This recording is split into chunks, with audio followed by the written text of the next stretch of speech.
नमस्कार साथियों, मतदान से कुछ दिनों पहले डोनाल्ड ट्रंप ने अमेरिका में रह रहे बड़ी संख्या में हिंदुओं को अपनी ओर लुभाने के लिए बांग्लादेश में हिंदुओं के खिलाफ हुई हिंसा को लेकर चिंता जाहिर की थी।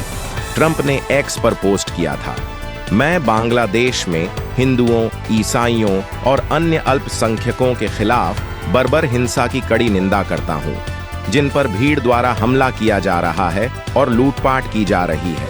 यह पूरी तरह से अराजकता की स्थिति है। साथ ही ट्रंप ने और कहा था कि मेरे कार्यकाल में ऐसा कभी नहीं हो सकता था। कमला और बाइडेन ने दुनिया भर में हिंदुओं की अनदेखी की है। हम अमेरिका को फिर से मजबूत बनाएंगे और ताकत के जरिए शांति वापस लाएंगे। मतदान से ठीक पहले किए गए ऐसी पोस्ट से ये तो साफ था कि ट्रंप बांग्लादेश में हिंदुओं पर हो रहे उत्पीड़न का मुद्दा उठाकर न सिर्फ कमला हैरिस और जो बाइडेन को घेर रहे हैं, बल्कि अमेरिका में रह रहे बड़ी संख्या में हिंदुओं को भी आकर्षित करने की कोशिश में है।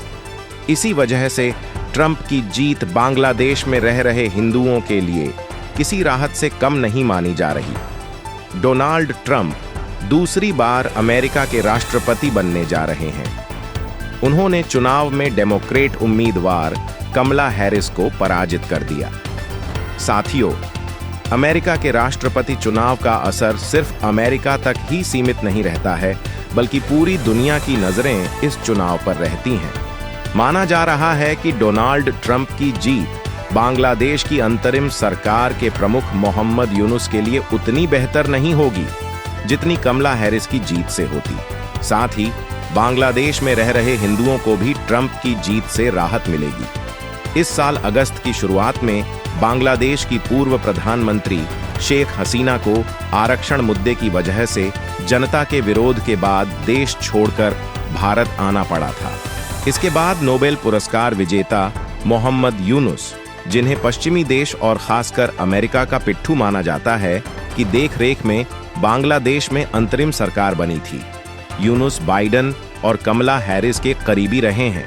इसकी पुष्टि शेख हसीना के उस बयान से भी होती है जिसमें उन्होंने खुद को हटाए जाने के पीछे अमेरिका का हाथ बताया था। मोहम्मद यूनुस ने जब कुछ समय पहले अमेरिका की यात्रा की तो उन्होंने डोनाल्ड ट्रंप समेत किसी भी रिपब्लिकन नेता से मुलाकात नहीं की थी। इससे यह तो साफ है कि दोनों के बीच अच्छे संबंध नहीं हैं। साथियों, उस यात्रा के दौरान बाइडेन और यूनुस की गहन चर्चा भी हुई थी। तत्कालीन अमेरिकी सरकार ने बांग्लादेश को पूरी तरह सपोर्ट करने को कहा था। चलिए, अब हम आपको एक पुराना किस्सा और सुनाते हैं, जिससे यह बिल्कुल साफ हो जाएगा कि मोहम्मद यूनुस और ट्रंप के रिश्ते अच्छे नहीं हैं। साल 2016 में डोनाल्ड ट्रंप को चुनावों में बम्पर जीत मिली थी।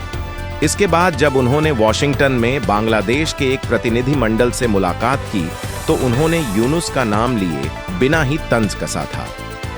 डोनाल्ड ट्रंप ने अपने पहले सवाल के बाद प्रतिनिधियों को हैरान कर दिया था। प्रतिनिधियों से अपने आधिकारिक परिचय के बाद डोनाल्ड ट्रंप ने पूछा, ढाका का माइक्रो फाइनेंस वाला आदमी कहां है? ट्रंप ने आगे कहा था कि मैंने सुना है कि उसने मुझे हारते देखने के लिए दान दिया है। ट्रंप का इशारा मोहम्मद यूनुस की ओर ही था, जो उस समय बांग्लादेश के एक ग्रामीण बैंक के अध्यक्ष थे। ट्रंप के इस बयान से साफ है कि उनके कार्यकाल में बांग्लादेश और अमेरिका के रिश्ते उस तरह के बेहतर नहीं रहेंगे जैसे बाइडेन और यूनुस के समय अभी तक थे। ट्रंप को हिंदुओं के लिए भी कुछ कर दिखाना होगा।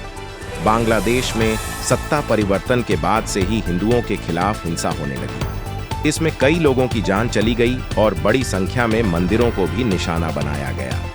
कई सरकारी संस्थानों में काम कर रहे हिंदुओं से जबरदस्ती इस्तीफे तक लिए जाने लगे।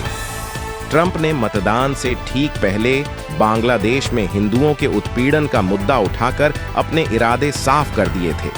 उनके बयान से साफ था कि बाइडेन और हैरिस ने पद पर रहते हुए जिस प्रकार बांग्लादेश पर हिंदुओं की रक्षा के लिए दबाव नहीं डाला, उसके विपरीत वे यूनुस के देश में ऐसा नहीं होने देंगे। अब जब ट्रंप अमेरिका के अगले राष्ट्रपति बनने जा रहे हैं, तो उन्हें अपनी कही गई बात को हकीकत में बदलना होगा और बांग्लादेश में अल्पसंख्यक हिंदुओं के खिलाफ हो रही हिंसा को लेकर यूनुस पर दबाव बनाना होगा।